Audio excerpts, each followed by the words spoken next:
Mahasiswa mata kuliah Sistem Hukum Indonesia.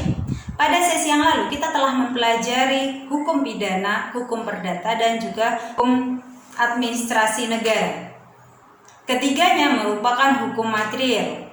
Nah, pada sesi kali ini kita akan mempelajari bagaimana mekanisme dalam penegakan hukum tersebut atau bagaimana mekanisme beracara di pengadilan. Hal ini kita sebut sebagai hukum formil.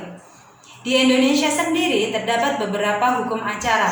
Di antaranya adalah hukum acara pidana, hukum acara perdata, hukum acara pengadilan tata usaha negara, hukum acara pengadilan agama, dan hukum acara Mahkamah Konstitusi.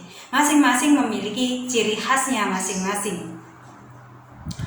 Nah, kita dapat membedakan hukum acara perdata dan juga hukum acara PT UN. Di antaranya adalah sifat hakim dalam menangani perkara. Pada hukum acara PT UN, hakim bersifat aktif, sementara pada hukum acara perdata, hukum bersifat pasif, melihat bagaimana pembuktian yang dilakukan kedua belah pihak yang sedang bersengketa. Objek yang digugat pun berbeda. Pada PT UN, objek yang digugat adalah keputusan pemerintahan, keputusan lembaga pemerintahan, sementara pada perdata adalah kepentingan atau hak dari warga negara, orang perorangan, atau badan hukum.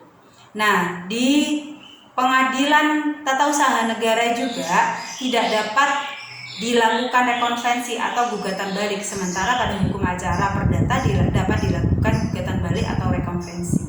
Nah, dalam hukum pidana, dalam hukum acara pidana terdapat perbedaan dalam hukum acara pidana terdapat perbedaan dengan hukum acara perdata, yakni di dalam hukum acara perdata yang bersengketa merupakan orang perorangan melawan orang perorangan atau melawan badan hukum dengan badan hukum atau orang perorangan dengan badan hukum.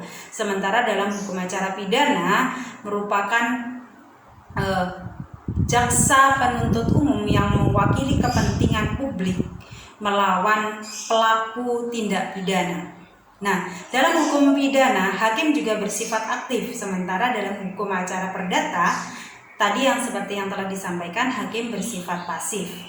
Nah, demikian beberapa perbedaan yang dapat kita pelajari. Lebih lanjut dapat saudara lihat dalam buku ajar Sistem Hukum Indonesia. Terima kasih, semoga sukses.